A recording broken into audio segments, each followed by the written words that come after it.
आज की हिंदी कक्षा में सभी को स्वागत है. ഇന്നത്തെ ഹിന്ദി ക്ലാസ്സിലേക്ക് ഏവർക്കും സ്വാഗതം. ധർമ്മവീർ ഭാരതിയുടെ പ്രബന്ധകാവ്യമായ കനുപ്രിയ, കനുപ്രിയയിലെ പൂർവ്വരാഗത്തിലെ രണ്ടാമത്തെ ഗീതമാണ് നാം ഇന്ന് പഠിക്കാനായിട്ട് പോകുന്നത്. നമുക്ക് കവിതയിലേക്ക് കടക്കാം. യഹ് ജോ അകസ്മാത് आज मेरे जिस्म के सितारे के एक एक तार में तुम जंगार उठे हो.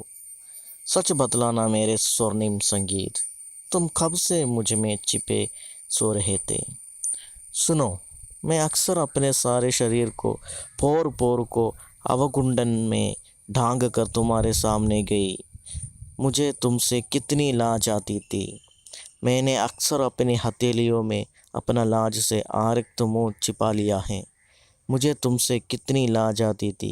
मैं अक्सर तुमसे केवल तम के प्रगाढ़ पर्दे में मिली, जहाँ हाथ को हाथ नहीं सूझता था. मुझे तुमसे कितनी लाज आती थी, पर हाय मुझे क्या मालूम था कि इस वेला जब अपने को अपने से छिपाने के लिए मेरे पास कोई आवरण नहीं रहा, तुम मेरे जिस्म के एक एक तार से जंगार उठोगे. सुनो, सच बतलाना मेरे स्वर्णिम संगीत, इस क्षण की प्रतीक्षा में तुम कब से मुझ में छिपे सो रहे थे. ഇവിടെ രാധ നമ്മൾ നേരത്തെ ക്ലാസ്സിൽ പറഞ്ഞു, അതായത് പെഹ്ല ഗീതത്തിൽ പറഞ്ഞു, രാധ ഫാൻറ്റസി ലോകത്താണ്, കാൽപ്പനിക ലോകത്താണ്. കൃഷ്ണൻ തൻ്റെ അരികിലില്ല എന്ന് ഉള്ള കാര്യം രാധയ്ക്ക് അറിയാം. അത്രയ്ക്കും പ്രേമമാണ് കൃഷ്ണനോട്. രണ്ടാമത്തെ ഗീതത്തിൽ ധർമ്മവീർ ഭാരതി രാധയിലൂടെ പറയുകയാണ്, കൃഷ്ണനോട് രാധ പറയുകയാണ്, ഇവിടെ സുവർണ സംഗീതമായിട്ടാണ് കൃഷ്ണനോട് പറയുന്നത്. തൻ്റെ ഉള്ളിലെ സുവർണ സംഗീതത്തെ തൻ്റെ ഭാവനയിൽ കൃഷ്ണനോട് പറയുകയാണ്. യഹ് ജോ ആകസ്മത് ആജ് മേരെ ജിസ്മ കെ സിത്താരെ കെ एक एक तार में मुझे तुम जंगार उठे हो. सच बतलाना मेरे स्वर्णिम संगीत, तुम कब से मुझ में छिपे सो रहे थे. എൻ്റെ ശരീരമാകുന്ന, ഇവിടെ രാധ പറയുകയാണ്, എൻ്റെ ശരീരമാകുന്ന വീണയിൽ പെട്ടെന്ന് एक एक तार में तुम जंगार उठे हो, ഓരോ വീണ കമ്പിയിലും ശബ്ദമുണ്ടാക്കിയിട്ട് എന്നിൽ ഒളിച്ചിരുന്ന് എത്രത്തോളമായി ഒളിച്ചിരിക്കുന്നു. എപ്പോൾ മുതലാണ് നീ എന്നിൽ സംഗീതം മീട്ടാൻ തുടങ്ങിയിരിക്കുന്നത്. അതായത് കൃഷ്ണൻ രാധയുടെ ശരീരത്തിൽ കയറിയിരിക്കുകയാണ്, അതായത് രാധയുടെ ഹൃദയത്തിലാണ്. ഇപ്പോൾ ശരീരത്തിൽ ആകെ മൊത്തം കൃഷ്ണനാണ്. കൃഷ്ണൻ്റെ ഒറ്റ ചിന്തയേ ഉള്ളൂ രാധയ്ക്ക്. അതുകൊണ്ട് രാധ ഭാവനയിൽ കൃഷ്ണനോട് പറയുകയാണ്, എൻ്റെ ശരീരത്തിൻ്റെ വീണയിൽ, യന്ത്രവാദ്യത്തിൽ വീണക്കമ്പി മീട്ടുന്നത് പോലെ ആയിട്ടാണ് ഇവിടെ കൃഷ്ണനെ ഉപമിച്ചിരിക്കുന്നത്. സംഗീതമായിട്ടാണ് ഉപമിച്ചിരിക്കുന്നത്, സുവർണ സംഗീതമായിട്ട്.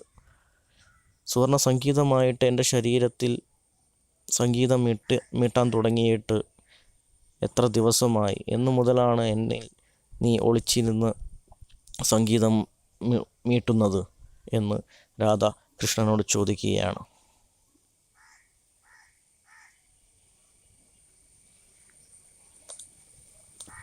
सुनो, मैं अक्सर अपने सारे शरीर को पोर पोर को अवगुंडन में ढांक कर तुम्हारे सामने गई. കേൾക്കൂ, കൃഷ്ണനോട് പറയുകയാണ്, മേ അക്സർ, ഞാൻ പലപ്പോഴും അപ്പനെ സാരെ ശരീരം, എൻ്റെ കംപ്ലീറ്റ് ശരീരവും, പോർ പോർക്കോ, ഓരോ ശരീരത്തിൻ്റെ ഓരോ അംശവും, അവഗുണ്ടന്മേ ढांक तुम्हारे सामने गई, അവഗുണ്ടൻ എന്ന് പറഞ്ഞാൽ പർദ്ദയാണ്. അതായത് നിന്നെ എപ്പോഴൊക്കെയാണോ നിന്നെ കാണുന്നത്, നിന്നെ കാണാൻ ശ്രമിച്ചത്, അന്നൊക്കെ ഞാൻ പർദ്ദധാരിയായിട്ടാണ് വന്നത്.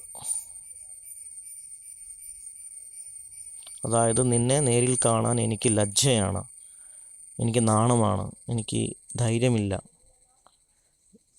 ഏതൊരു പ്രണയിക്കുന്നവർക്കും ഉണ്ടാകുന്ന ഒരു ഫീലിംഗാണ്, അല്ലെങ്കിൽ നാണം. മുझे തുംസെ കിത്നി ലാജ് ആതി തി. രാധ പറയാണ്, എനിക്ക് നിന്നോട് ഒരുപാട് നാണമായിരുന്നു. നിന്നെ നേരിൽ കാണുക എന്ന് പറയുന്നത്, തൊട്ടടുത്ത് കാണാൻ എനിക്ക് പറ്റില്ല. मैंने अक्सर अपनी हथेलियों में अपना लाज से आरक्त मुँह छिपा लिया है. കൃഷ്ണനെ നേരിട്ട് കാണുമ്പോൾ വല്ലാത്ത നാണമായിരുന്നു എനിക്ക്. അതുകൊണ്ട് ഞാൻ പ്രേമം കൊണ്ട്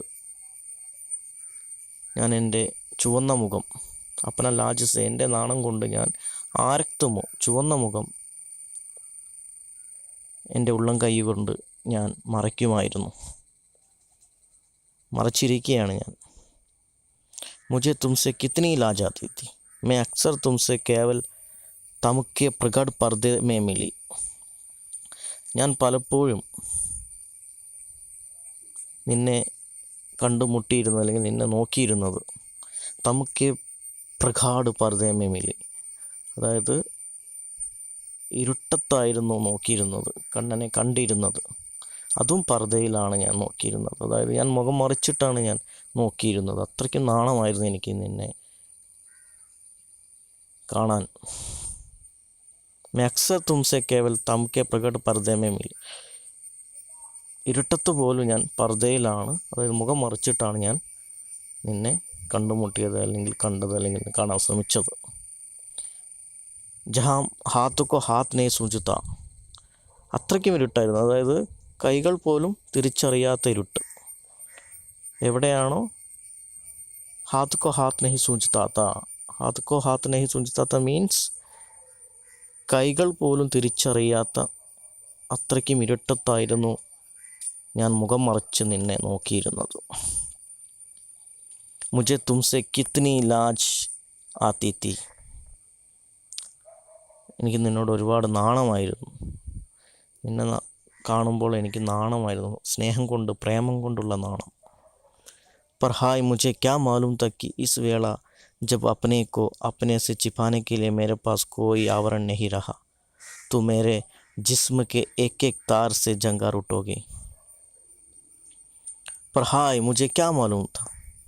ആർക്കറിയായിരുന്നു എൻ്റെ ശരീരമാകുന്ന വീണയിൽ സംഗീതം മീട്ടുമെന്ന് എനിക്കറിയില്ലായിരുന്നു. ഇസ് വേള ജബ് അപ്നെ കോ അപ്നെ സെ ചിപ്പാനെ കെ ലിയെ മേരെ പാസ് കോയി അവർ നെഹി.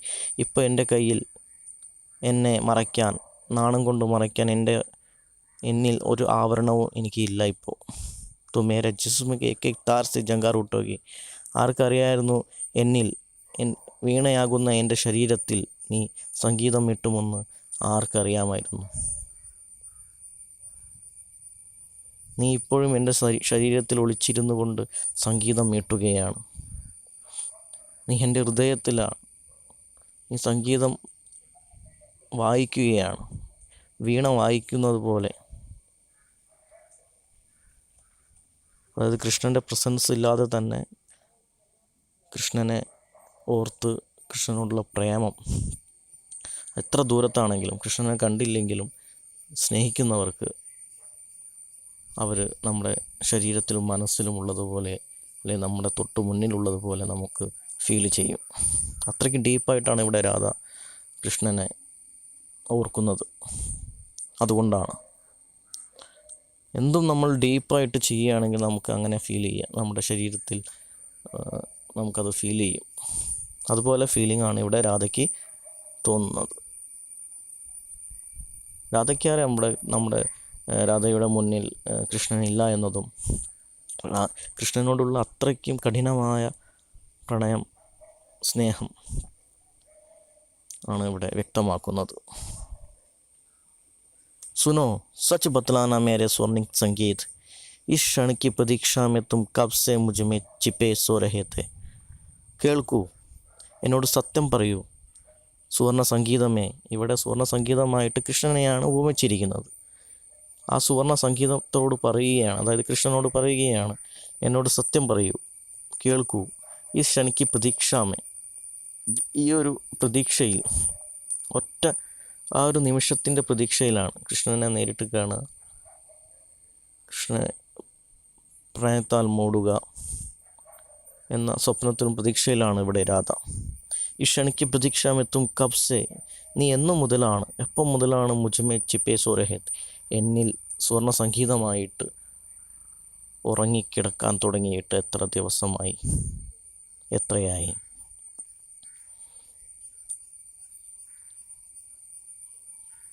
രാധയുടെ ആത്മാർത്ഥമായ പ്രണയം, കൃഷ്ണനോടുള്ള പ്രണയം. കൃഷ്ണന് ഒരുപാട് ഗോപികമാരും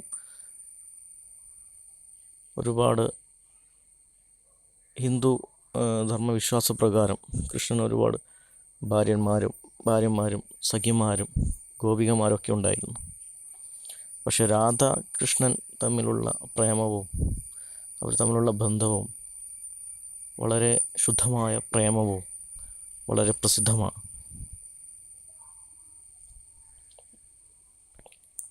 എല്ലാവർക്കും ഇന്നത്തെ ക്ലാസ് മനസ്സിലായി എന്ന് വിശ്വസിക്കുന്നു. നന്ദി, നമസ്കാരം.